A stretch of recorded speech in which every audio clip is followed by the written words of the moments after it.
মালদা জেলার মানিকচকের মথুরাপুরে রাজ্য সড়কে দুর্ঘটনাগ্রস্ত ভিন রাজ্যের লরি।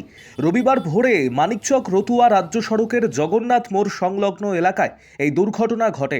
এই ঘটনা সম্পর্কে জানা গিয়েছে দিন ভোর নাগাদ এই লরিটি রতুয়া থেকে মানিকচক ঘাটের উদ্দেশ্যে যাচ্ছিল।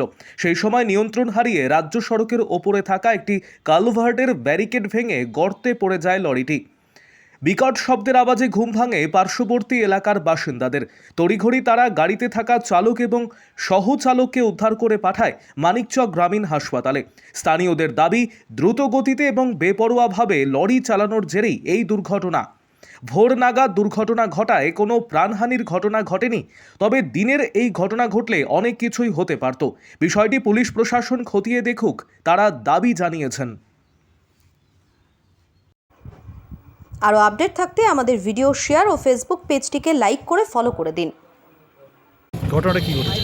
আমরা শুনেছি যে ভোরবেলা একটা ডাম্পার যে ট্রাক নিয়ন্ত্রণ হারিয়ে আমাদের এই মথুরাপুর সোনিয়ামল কালভার্ট থেকে উল্টে গেছে, খুব বাজে অবস্থায় রয়েছে। আমাদের এই রাস্তায় প্রতিনিয়ত গাড়ি খুব স্পিডে চলে, নিয়ন্ত্রণ হারিয়ে ঝাড়খণ্ডের গাড়ি এটা রয়েছে, কালভার্টের নিচে পড়ে গেছে। বা ড্রাইভার কী অবস্থায় রয়েছে এবং গাড়িতে যারা ছিল তারা কী অবস্থায় রয়েছে আমাদের জানা নেই।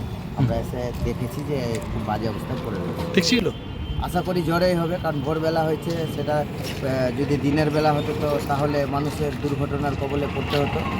মানুষ একটুর জন্য রক্ষা পেয়েছে এবং পাশে একজনের বাড়ি ছিল, একটু এগিয়ে যদি হতো তাহলে গাড়িটা বাড়ির ভিতরেও ঢুকে যেতে পারত। ব্রিজেও দেখছি অনেকগুলো আমরা দেখছি যে ব্রিজের খুব বাজে অবস্থা আছে, ব্রিজের যে ওপরের ভাতটা সেটা ভেঙে গেছে। আর প্রশাসনকে রিকোয়েস্ট করব আমাদের এই রাস্তাতে খুব স্পিডে গাড়ি চলে, যাতে এটাকে কন্ট্রোল করা যায়, এর ব্যবস্থা নিক প্রশাসন। আপনার নামটা? আমার নাম রাজীব সাহা, মথুরাপুরের স্থানীয় বাসিন্দা।